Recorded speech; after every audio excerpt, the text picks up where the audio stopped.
Olá, bom dia. Salmo 143.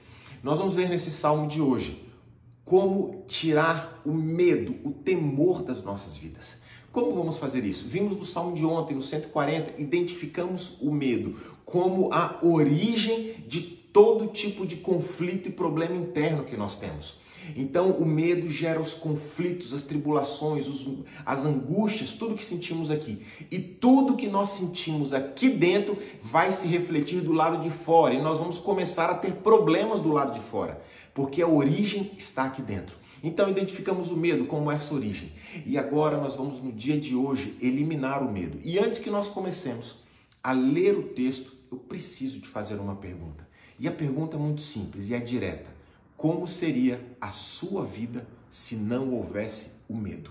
Como seriam as nossas vidas se nós não tivéssemos medo? Medo de ousar, medo de arriscar, medo de ser feliz. É interessante isso porque muitas vezes nós temos medo de ser feliz. Nós temos medo que tudo aquilo que nós fizermos dê certo. E por que podemos ter medo de coisas boas? E para respondermos essa questão, temos que voltar lá no Éden. Lembra-se quando o homem ele peca no Éden e a primeira coisa que ele faz é ter medo de Deus. Olha que coisa sem sentido, ter medo de Deus, Deus que é amor, Deus que cria o ser humano porque gostaria de estar junto, de se relacionar. E agora o homem, quando o pecado domina, o medo aparece e o medo faz com que ele se esconda de Deus.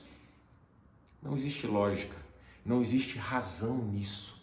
Agora ele está com medo de relacionar-se com Deus. Mas é interessante que quando Deus aparece para o homem, ele não pergunta assim, Adão, o que você fez? Deus não se importa com isso. Ele só pergunta, Adão, aonde você está? E por que Deus pergunta? Porque ele não sabia onde o homem estava? É claro que não.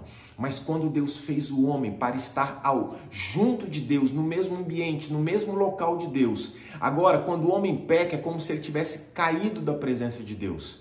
Deus então olha para o lugar vazio onde o homem deveria estar. E ele fala, Adão, aonde você está? Na pergunta de Deus, é como se ele estivesse dizendo, Adão, você não está no lugar, na condição, não está na forma com a qual eu te criei. Alguma coisa aconteceu.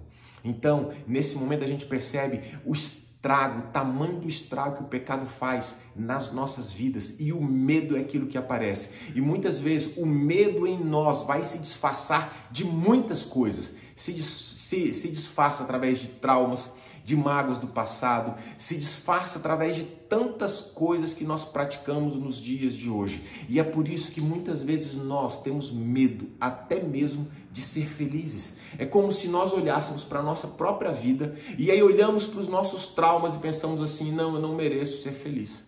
Eu não mereço ser alguém realizado, eu não mereço ter uma casa abençoada, um casamento abençoado, eu não mereço ter filhos que são verdadeiramente abençoados sobre essa terra, que crescem, que se desenvolvem num ambiente de amor e de alegria. Pensamos tudo isso porque o medo está nos dominando.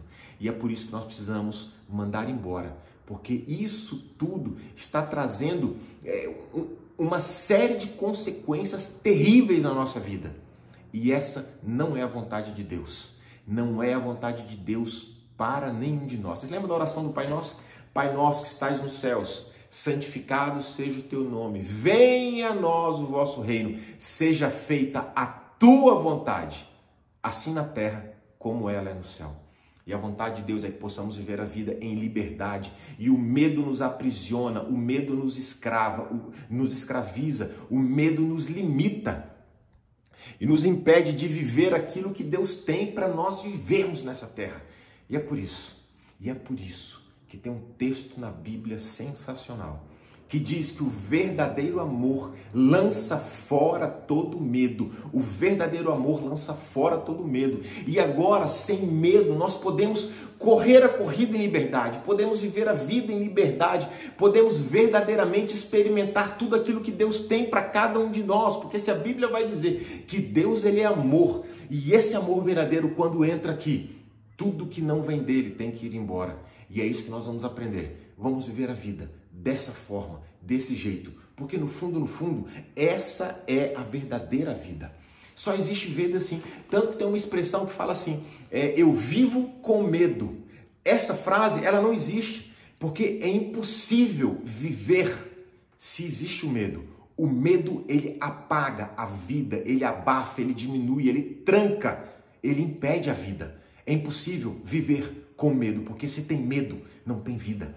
Vamos ler o texto, vamos ver o que o texto nos traz, vamos ver o que ele nos ensina. Salmo 143. Atende, Senhor, a minha oração, dá ouvidos às minhas súplicas. Perceba que a primeira coisa que a gente vai aprender é: eu preciso trazer a minha oração sempre diante do Senhor. Não importa a situação, a circunstância que eu estou pensando ou sentindo, as minhas orações têm que estar sempre diante do Senhor. Responde-me segundo a tua fidelidade, segundo a tua justiça. Começamos a perceber algo aqui. Eu vou querer que o Senhor me responda segundo a fidelidade e a justiça dele. Por que isso é tão importante? Porque muitas vezes as nossas orações, elas já saem dos nossos lábios direcionada. Eu estou fazendo a minha oração, mas eu quero que Deus responda do jeito que eu quero. Eu quero que Deus responda aquilo que eu quero ouvir. Eu falo: Senhor, eu estou orando, mas eu quero que a tua resposta seja assim, assim, assado. Você se lembra aqui de Jairo, o chefe da sinagoga? A filha dele estava doente, enferma. Então ele chega para Jesus e ele fala: Jesus, eu quero aqui que você venha comigo agora. Você está atendendo a toda essa multidão, pare de atender a multidão. Você vai vir comigo e aí você vai entrar na minha casa. Quando você entrar na minha casa, você vai colocar as mãos sobre a minha filha. Quando você colocar as mãos sobre a minha filha, você vai dizer alguma coisa. Quando você disser alguma coisa, a minha filha vai ser curada. Perceba, ele está dando roteiro para Jesus Cristo. Ele está dizendo para Jesus o que Jesus deve fazer. E aí, diante disso tudo, eu te pergunto: a filha foi curada? Não foi curada. A menina vem a morrer, mas é interessante que no meio do caminho surge uma mulher com fluxo de sangue, aquela mulher hemorrágica, e essa mulher, ela não coloca absolutamente limite nenhum naquilo que Jesus vai fazer, muito pelo contrário, ela fala: se eu somente tocar nas vestes dele, serei curada. Perceba, ela não passou para Jesus roteiro nenhum, e na hora que ela toca nas vestes, ela é curada. E isso acontece, quem está olhando toda essa cena? Jairo, o chefe da sinagoga, como tendo uma aula de como se relacionar com Cristo. E aí depois, no final da história, Jesus vai até a casa dele, cura a filha dele. A menina tinha morrido e ela vem a ressuscitar. Mas então perceba, quando nós nos relacionamos, quando nós oramos para ele, para que ele nos responda conforme a fidelidade e segundo a justiça dele. Nós temos que aprender a ouvir a voz do Senhor e obedecer aquilo que ele tem para nós. E não dizendo: Senhor, eu quero isso, isso e aquilo, faça aquilo que eu estou querendo, faça a minha vontade. Não é assim, é a vontade dele. O texto continua e fala mais: não entre em juízo com o teu servo, porque a tua vista não há justo nenhum sequer. Meu irmão, entenda isso. Entenda isso. Muitas vezes nós chegamos ao Senhor e quando nós vamos orar, parece que fomos injustiçados pela vida. Nós oramos como se estivéssemos sendo injustiçados pela vida. A nossa vida foi mais difícil, foi mais as nossas origens, tudo que já aconteceu conosco. E o que esse texto agora nos ensina, ele está dizendo: Senhor, não entre em juízo comigo, porque a tua vista não há nenhum justo sequer. É como se ele olhasse: Senhor, não me interessa. Não me interessa, eu não quero ser melhor do que ninguém, não quero ser pior do que ninguém, eu quero simplesmente me relacionar contigo, o meu Senhor, o meu Salvador. Diante de ti não existe nenhum justo sequer. Ele não está querendo colocar a culpa em ninguém, ele não está querendo dizer: Senhor, aquilo que eu estou passando no dia de hoje é por causa de A, de B ou de C. Não me interessa, Senhor, é por causa daquilo que aconteceu, daquilo que não aconteceu. Não interessa nada disso, ele não está procurando culpados, ele está simplesmente procurando uma solução. Você se lembra de Adão? Quando Adão peca, Deus vai falar com ele, ele fala o quê? Senhor, a culpa é de Eva. Ele transfere a responsabilidade. O que Deus faz nessa hora? Deus não faz nada. Deus não fez as peles, as vestes para ele nesse momento. Não fez, porque Deus não resolve o problema diante de pessoas que são irresponsáveis ou que não têm responsabilidade. Deus não faz isso. Aqui o que ele está fazendo? Ele está assumindo responsabilidade. Senhor, eu não sou justo diante de ti. Não quero colocar a culpa sobre ninguém. Eu quero simplesmente resolver a minha vida diante do Senhor. E eu sei que aos teus olhos não há nenhum justo, não há nenhum sequer. O texto continua e fala o seguinte: o inimigo me tem perseguido a alma. Perceba, o inimigo me tem perseguido a alma. Ou seja, é aqui dentro a batalha. Ele está numa batalha interna aqui dentro. Tem arrojado por terra a minha vida. Tem me feito habitar na escuridão como aqueles que morrem há muito tempo. Meu Deus do céu, como isso descreve muitas vezes as nossas vidas. Parece que morremos há muito tempo. Parece que habitamos em trevas e em escuridão. E é realmente, parece que já morremos há muito tempo atrás. Olhamos para os anos passados e parece que não houve mudança, não houve crescimento, não houve simplesmente nada. Vivemos a vida como se estivéssemos quase rastejando ano após ano, a tal ponto que mudar de um ano para outro já não faz mais nenhuma diferença. Por quê? Porque há um conflito tão grande aqui dentro. Não encontramos alívio, não encontramos resposta, não sabemos como vencer ou prevalecer. O nome disso é o medo que está nos dominando, nos escravizando, nos acorrentando. Mas graças a Deus que Ele veio para nos livrar e nos libertar. Cristo Jesus, nosso Senhor, Ele veio para acabar com o império das trevas nas nossas vidas. O texto continua e fala o seguinte, porque dentro de mim me esmorece o espírito e o coração se vê turbado. Parece que o nosso coração, parece que a nossa alma vive numa turbulência. É interessante que a turbulência, ela não afeta somente uma área das nossas vidas, ela afeta todas as áreas da nossa vida. Porque se o coração é a fonte de todas as coisas, quando o meu coração está dessa forma, nessa turbulência, toda a minha vida se encontra da mesma forma. Eu posso até ter algum resultado com relação ao meu casamento, mas está sempre faltando alguma coisa. Eu posso ter algum resultado com relação à educação e à criação dos meus filhos, mas está sempre faltando alguma coisa. Eu posso ter até algum resultado com relação às minhas finanças, à minha saúde, todos os meus relacionamentos, mas está sempre faltando alguma coisa. Poderia sempre ser melhor, mas não é. É como se eu estivesse vivendo sempre na parte mais baixa, no nível mais baixo, simplesmente um dia depois do outro, um mês depois do outro. E é isso que ele está dizendo, Senhor, é assim que está a minha condição.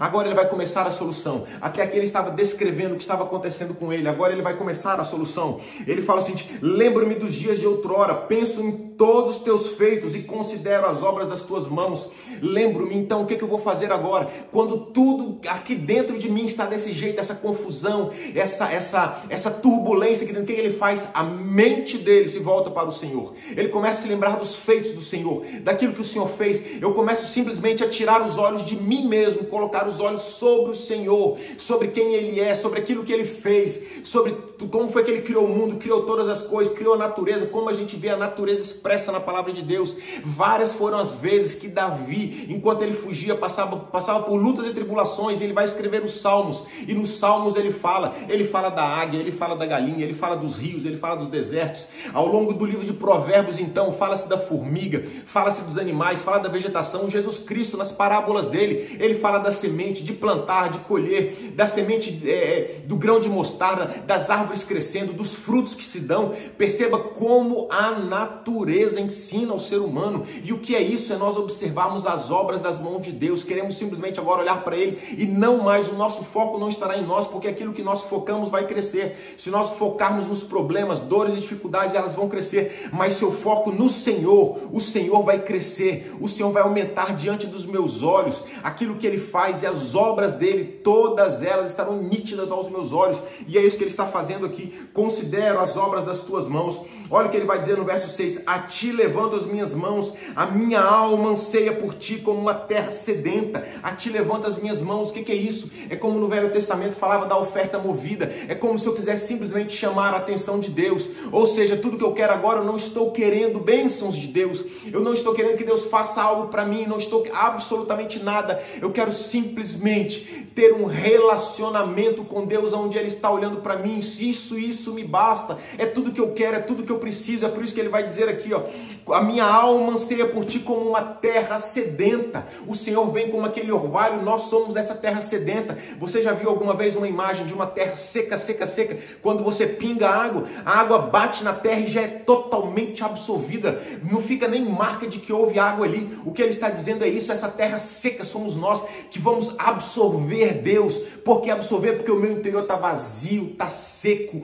O medo me dominou, e onde o medo entra não existe vida. Tudo que existe é um deserto seco. Então, na hora que o Senhor vem para mim, a minha alma está sedenta de vida, e somente nele existe vida. É minha alma clamando pelo Senhor. Então eu agora não olho para as minhas dores, para as minhas frustrações, para os meus medos, para os meus temores. Eu não me preocupo em lançar o medo fora. Não me preocupo, porque a Bíblia vai dizer que o verdadeiro amor lança fora todo medo. Quem que vai lançar fora o medo? O verdadeiro amor. Então eu não me preocupo com o medo, mas eu me preocupo que o verdadeiro amor tome conta de mim, entre em mim. É por isso que a minha alma, como uma terra seca, o Senhor venha trazer. Ele é a água que vai vir. A minha alma anseia por Ele como terra seca, porque o que eu quero é ser cheio dele. Quando Ele entrar, quando Ele me encher, o medo vai embora. O verdadeiro amor lança fora todo medo. E Ele fala que mais: dá-te pressa, Senhor, em responder-me. O Espírito me desfalece, não me escondas a tua face, para que eu me torne como aqueles que baixam a cova. Ou seja, o meu espírito desfalece, o meu espírito está quase morrendo. Não escondas de mim a tua face, para que eu não me torne como aqueles que baixam a cova. Ele estava dizendo: Senhor, eu não posso viver nessa terra sem a tua presença. Moisés falou algo parecido, quando Deus falou: Moisés, eu vou guiar você pelo deserto. Moisés fala: Senhor, não me tire deste lugar se a tua presença não for comigo. E aí o Senhor começa a andar com Moisés. Moisés dá mais um passo de ousadia. Ele fala: Senhor, eu quero lhe pedir uma coisa. Tem uma coisa que eu quero. Eu estou aqui conduzindo todo esse povo, conduzindo toda essa obra, mas tem uma coisa que eu quero. Eu quero ver a tua face. Eu quero ver o Senhor. Eu quero ver o Senhor. Eu quero ver o Senhor. E é isso que ele está dizendo aqui. E o que ele está dizendo é: não me escondas a tua face. A face do Senhor fala de identidade, quem Ele é, o que Ele fez, como que Ele controla o mundo, como que tudo está debaixo do poder e da vontade dEle. Quem sou eu? Quem é o Senhor? Todo esse sistema agora, Senhor, eu quero ver a tua face.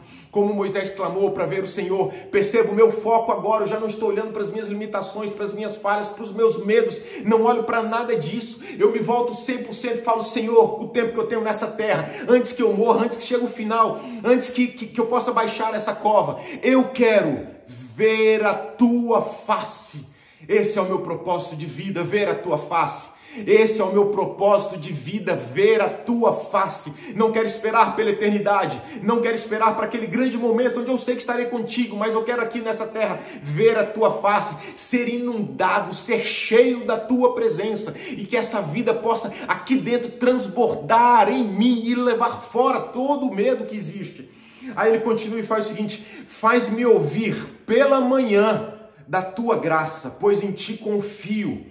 Mostra-me o caminho por onde devo andar, porque a ti elevo a minha alma. Ou seja, porque eu elevo a minha alma ao Senhor. Perceba que o texto ele fala no final, mas ali está: porque eu elevo a minha alma, porque a ti elevo a minha alma. Ou seja, como que eu elevo a minha alma ao Senhor? Através da minha oração, através do meu clamor, através da leitura da palavra. Quando eu pego essa palavra sozinho na minha casa, quando eu leio essa palavra em voz alta, quando eu oro ao Senhor. E aí o que eu vou fazer? Eu vou orar, eu vou elevar a minha voz ao Senhor. E agora que eu elevo a minha voz ao Senhor, o Senhor fala comigo. Ele faz me ouvir pela manhã da tua graça. Ele vai falar da graça do Senhor. E a graça é relacionada ao meu presente e ao meu futuro. A graça significa eu conseguindo fazer coisas que antes eu não conseguia, porque a graça vai operar através de nós para alcançarmos aquilo que nós não conseguiríamos antes. Sabe o que é isso? O amor foi o medo foi mandado embora. O amor está entrando em cada um de nós. E agora a graça do Senhor, a graça do Senhor é Cristo.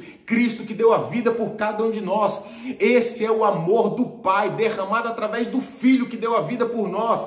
Então, ou seja, e quando isso acontecer, Ele vai nos mostrar o caminho por onde nós devemos andar. Muitas pessoas falam assim: Senhor, eu quero saber o caminho por onde eu devo andar. Qual é o caminho? Mas nós não oramos antes. O primeiro passo é: eu oro ao Senhor. Depois que eu oro, eu ouço a voz do Senhor. Depois que eu ouço a voz do Senhor, eu sei o caminho que devo andar. Às vezes nós invertemos. Nós queremos primeiro: eu quero saber em qual caminho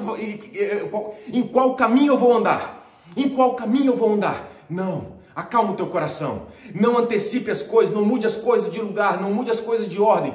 Ore ao Senhor para ouvir a voz do Senhor. E então saberemos o caminho que nós devemos andar. O texto continua e fala o seguinte: livra-me, Senhor, dos meus inimigos, pois em ti é que me refugio. Lembra que no 142 nós falamos, ele dizia que não encontrava refúgio em nenhum lugar, mas somente no Senhor ele encontrava refúgio. Ou seja, o Senhor é o nosso descanso. Somente nele nós encontramos repouso. Somente nele estamos guardados. Somente nele encontramos um local de segurança e de confiança.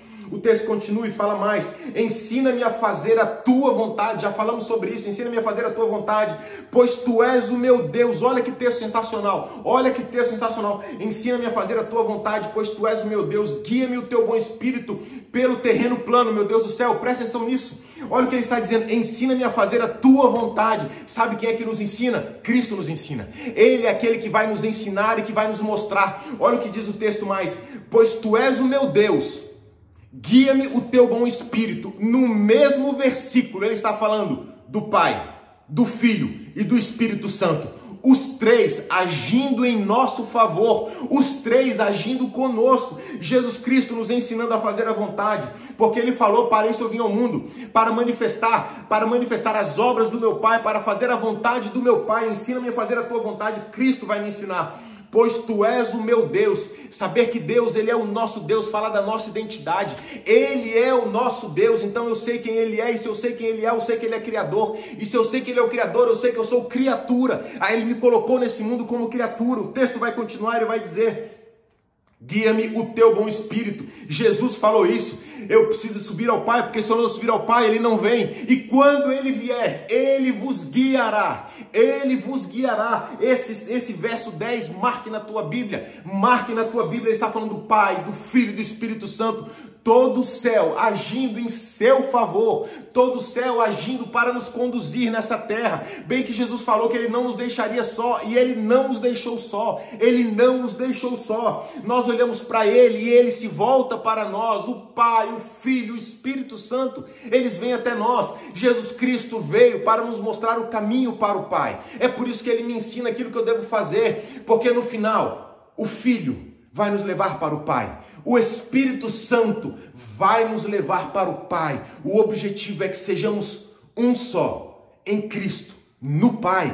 O texto continua e fala mais: vivifica-me, Senhor. Por que ele fala vivifica-me? Porque há pouco tempo, quando o medo me dominava, eu estava morto, como dizia a palavra. Morto nós não vivíamos, mas agora, através disso, o medo foi mandado embora. Por que o medo foi? Porque o verdadeiro amor lançou fora todo o medo, e agora que o verdadeiro amor entrou, lançou fora o medo, ele pode dizer: vivifica-me. Agora a vida vai habitar aqui dentro, agora a vida vai viver, eu vou viver a vida em plenitude. Vivifica-me, Senhor, por amor do teu nome. Interessante, porque ele fala por amor do teu nome. Vivifica-me pelo amor do teu nome. Ele não fala assim: vivifica-me por minha causa, Senhor.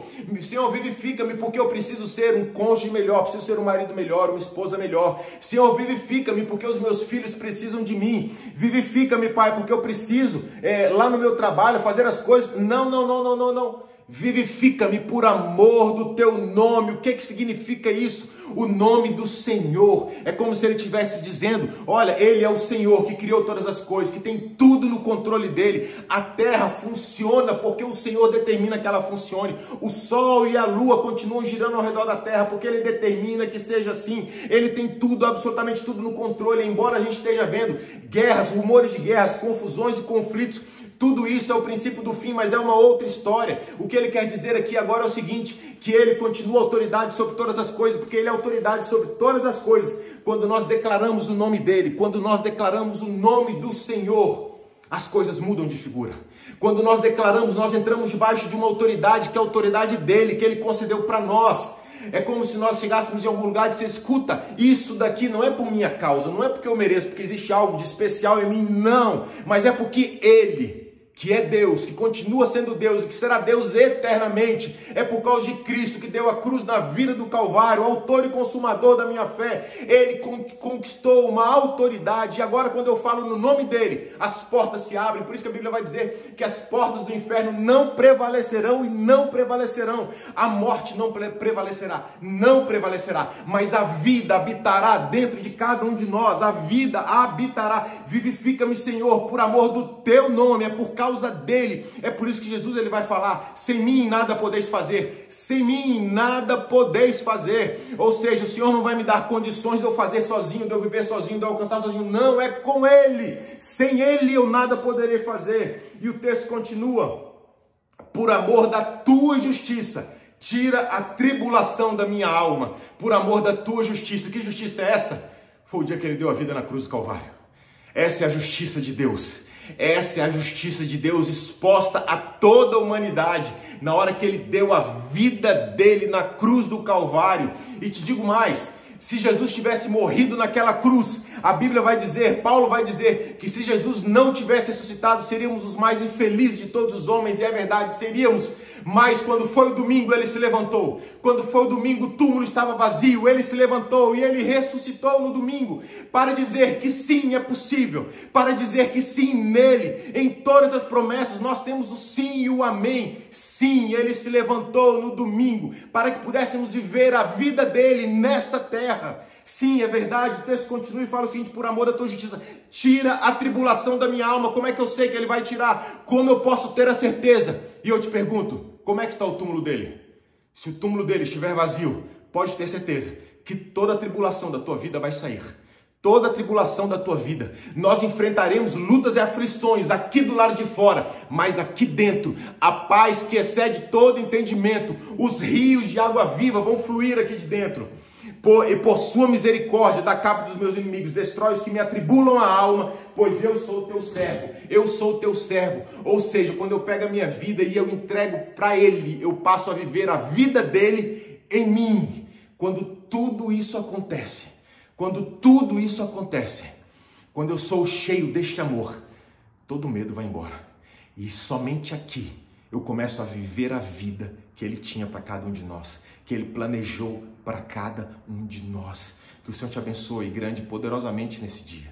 Que você possa entender que o medo já não nos domina mais. Ele acabou com o império das trevas e nos transportou para o reino do Filho do seu amor. Sabe o que é isso? Ele literalmente nos arrancou de um lugar e nos plantou em outro lugar. E nesse lugar de paz, de justiça e de amor, não tem mais espaço para o medo. Nós podemos escolher e decidir não sermos mais dominados pelo medo, mas viver uma vida de ousadia no Senhor. Foi isso que ele fez para nós. E para que tivéssemos uma certeza, no terceiro dia ele ressuscitou. Que Deus te abençoe, hoje e sempre.